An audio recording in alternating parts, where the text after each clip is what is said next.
Alhamdulillahilladzi 'arada al-amanata 'ala as-samawati wal-ard wal-jibali fa-abayna an yahmilnaha wa ashfaqna minha wa hamala al-insan innahu kana zaluman jahula.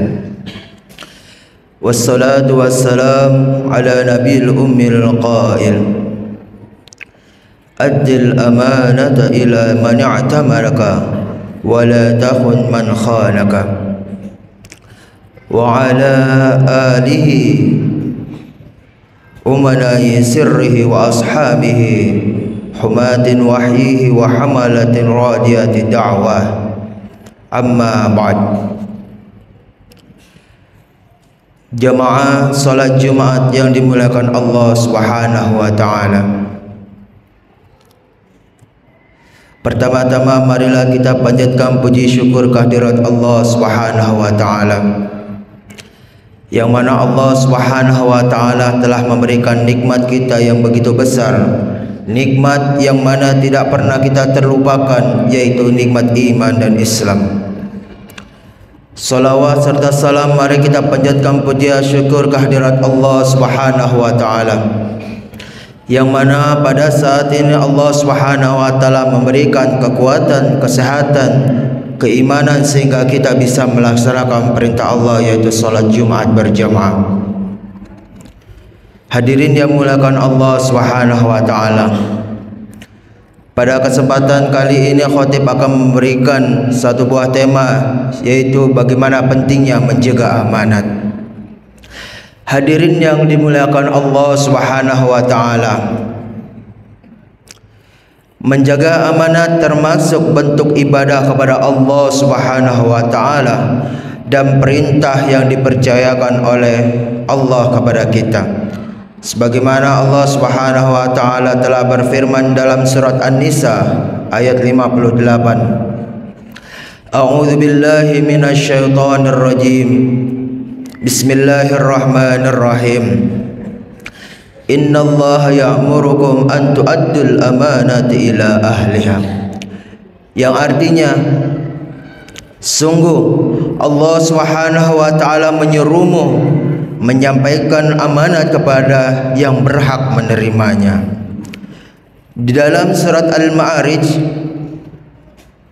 disebutkan terapi untuk mengobati penyakit khala, yaitu penyakit kikir ketika memiliki harta, dan berkeluh kesah ketika tidak ada harta.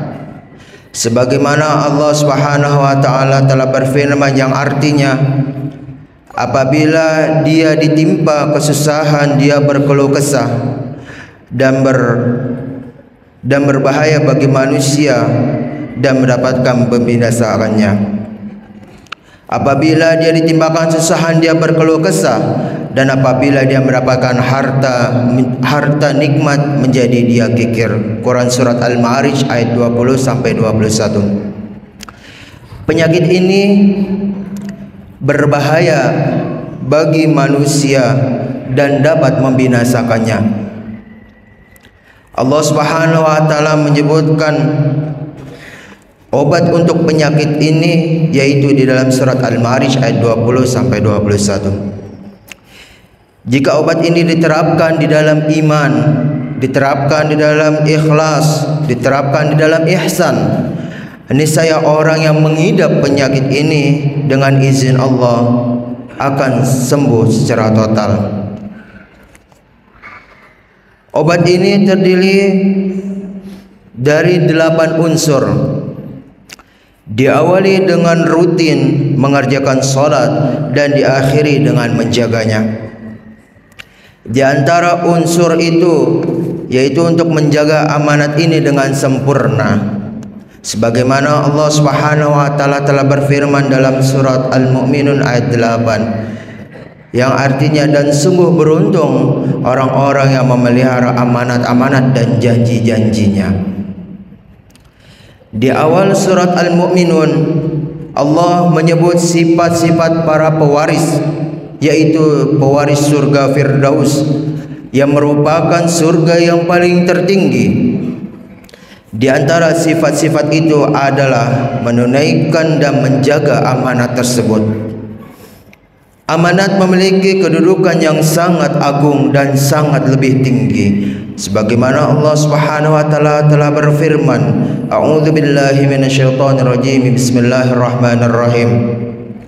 Inna 'aradnal amanata 'alas samawati wal ard wal jibali fa abaina ay yahmilnaha wa ashfaqna minha wa hamalaha al insan innahu kana zaluman jahula. Sungguh kami telah menawarkan amanat kepada langit, amanat kepada bumi dan kepada gunung-gunung, tetapi semuanya enggan untuk memikul amanat tersebut. Yang mereka khawatirkan tidak akan bisa melaksanakannya, yaitu berat untuk melaksanakannya.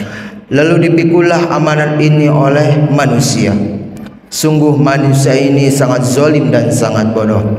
Quran surat Al-Ahzab ayat 72. Perhatikan bagaimana makhluk-makhluk besar takut memegang amanat dan enggan untuk memikulnya. Tetapi justru makhluk yang paling kecil dan lemah mau memikulnya. Hal ini tidak lain karena watak kebodohan dan kezaliman yang ada di dalam dirinya.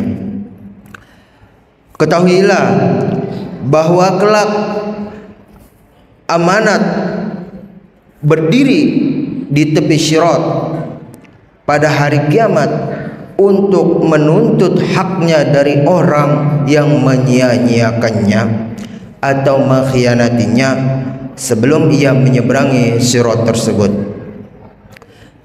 Maka dari itu waspadailah bahaya ini dengan menjaga semua amanat dan menunaikan amanat tersebut, sebagaimana kalian dititipi dan dipercaya untuk menjaganya. Hadirin yang dimuliakan Allah Subhanahu wa taala, ketahuilah bahwa amanat Allah adalah amanat terbesar. Amanat Allah adalah amanat yang paling tertinggi. Amanat itu merupakan taklif syariat, yaitu mengerjakan segala perintah Allah dan meninggalkan seluruh larangan-larangan Allah. Inilah amanat yang dikhianati dan ditaklukkan oleh seluruh langit dan bumi maupun gunung-gunung. Hadirin yang dimuliakan Allah Subhanahu wa taala, setiap kewajiban yang diwajibkan Allah dan setiap keharaman yang dilarang Allah adalah amanat. Bahkan mandi janabah atau jinabat pun amanat. Maka siapa menjaga amanat yang dipercayakan kepadanya dan menunaikannya untuk pemiliknya, ia meraih keselamatan dari neraka dan akan masuk surga. Sebaliknya, siapa yang menyia-nyiakan amanat tersebut lalu mengkhianatinya, maka ia rugi karena terhalang dari surga dan akan masuk ke dalam neraka. Na'udzubillahi min dzalik. Hadirin yang dimuliakan Allah Subhanahu wa taala,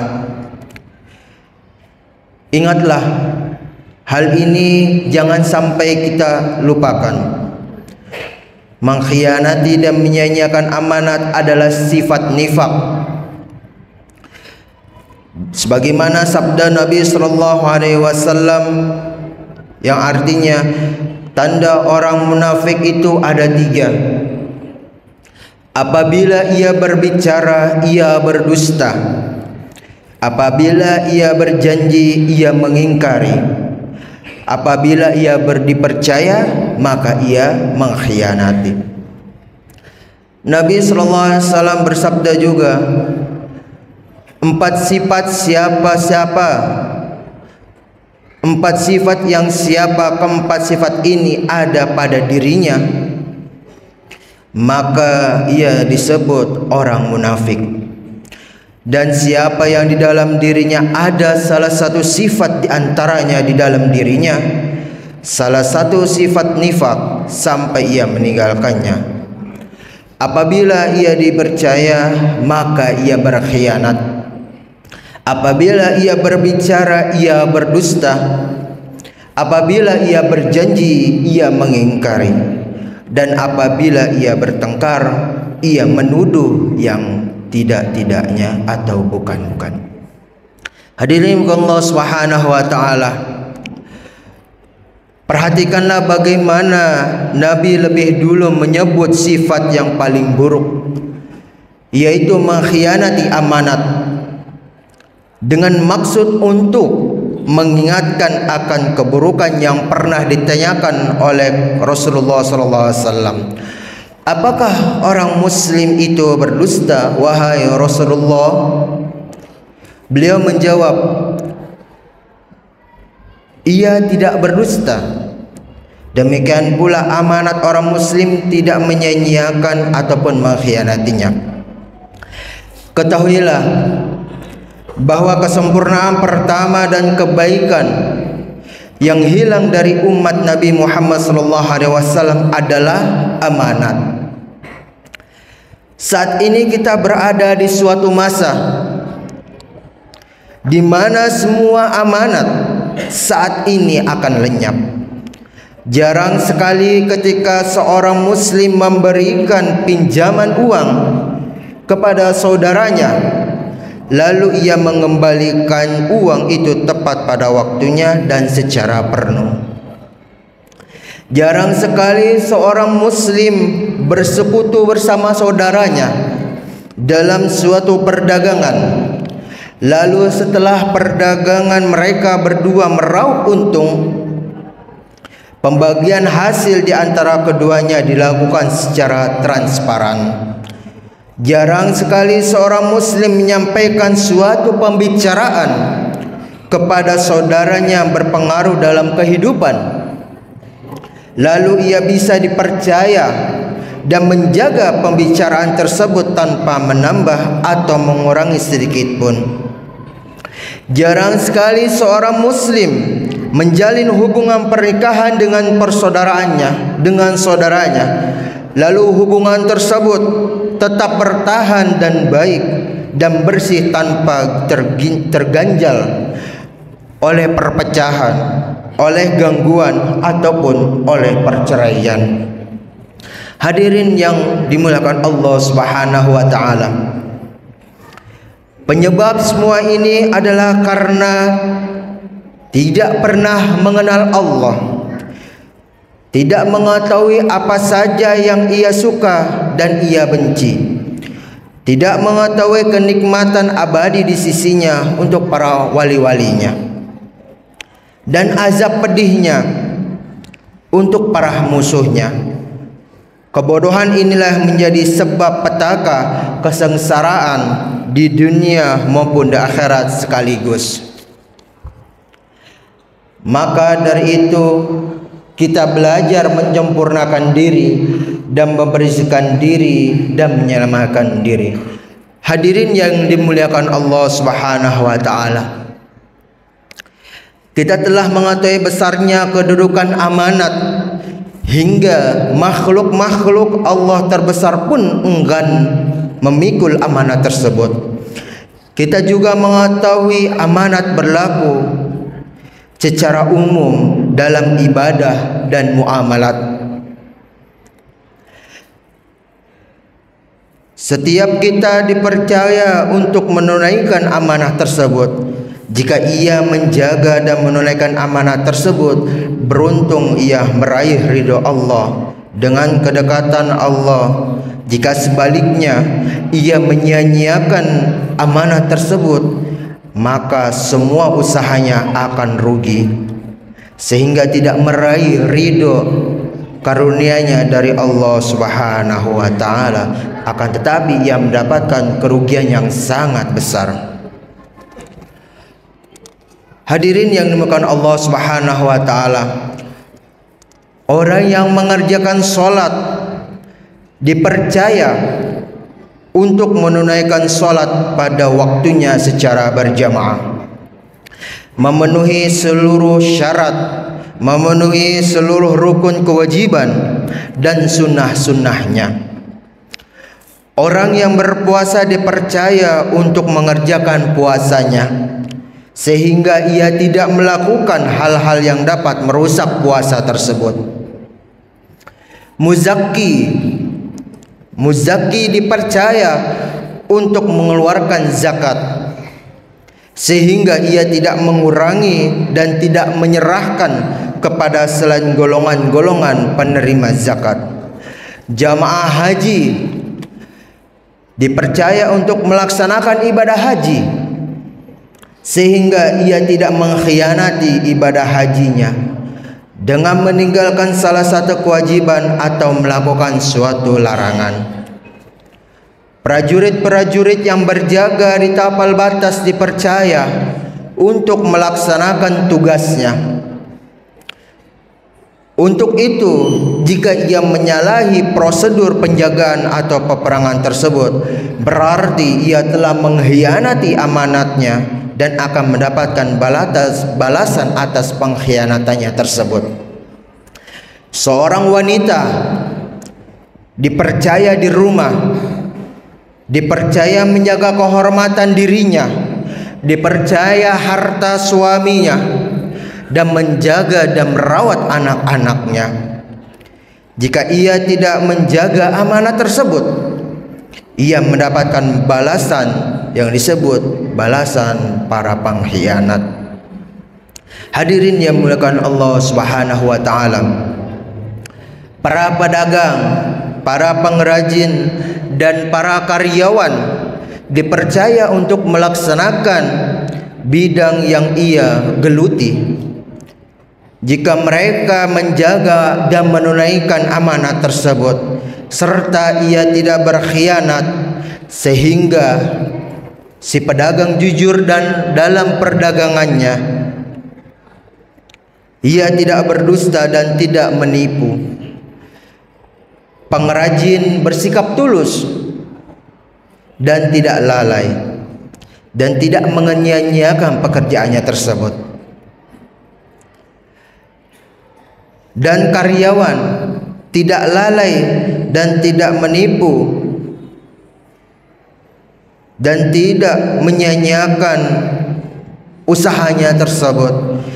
Jika semua bersikap seperti ini, maka mereka meraup dalam pekerjaan dan bidang yang mereka geluti, meraih ridhonya Allah Subhanahu wa taala dan dekat dengan negerinya, yaitu diberikan keselamatan di dalam surganya Allah Subhanahu wa taala.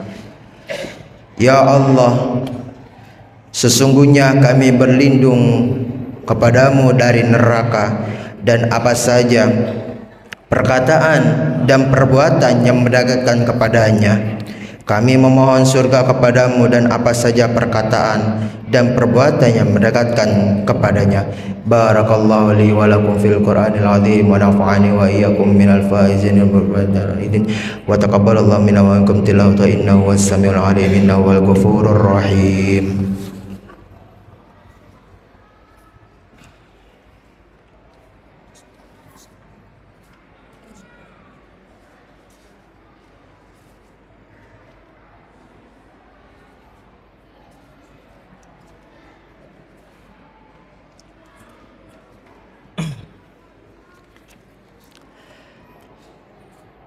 Alhamdulillahilladzi amarana bi'adatil amanati ila ahliha wa wa'adna bihusnil ma'thubah inna addainaha wa wa'adna bi syiddatil 'uqubah inna adha'naha والصلاة والسلام على رسول الأمر بأداة الأمانة الناهي عن الخيانة ورضي الله عن أهله الظاهرين والصحابة أجمعين. أما بعد، فيا عباد الله، لقد أمرنا الله بأمر بدأ فيه بنفسه وثنى بملائكة قدسه فقال تعالى: إن الله وملائكته يصلون على النبي يا أيها الذين آمنوا صلوا عليه وسلموا تسليما. اللهم صل على سيدنا محمد وعلى آل سيدنا محمد. اللهم صل على عبدك ورسولك وسلم تسليما كثيرا. وارض اللهم عن آله والصحابة أجمعين. اللهم اغفر للمسلمين والمسلمات والمؤمنين والمؤمنات الأحياء منهم والأموات برحمتك يا أرحم الراحمين. اللهم لا تدع لنا ذنبا إلا غفرته ولا هما إلا فرجته ولا دينا إلا قضيته ولا مريضا إلا شفيته ولا ميتا إلا رحمته ولا عيبا إلا سترته ولا ضالا إلا هديته ولا مريضا إلا شفيته ولا حاجة من حوائج الدنيا والآخرة هي لك رضا ويسرتها برحمتك يا أرحم الراحمين. ربنا آتنا في الدنيا حسنة وفي الآخرة حسنة وقنا عذاب النار. عباد الله، إن الله يأمر بالعدل والإحسان وإيتاء ذي القربى وينهى عن الفحشاء والمنكر والبغي يعظكم لعلكم تذكرون. ولذكر الله أكبر. أقيموا الصلاة.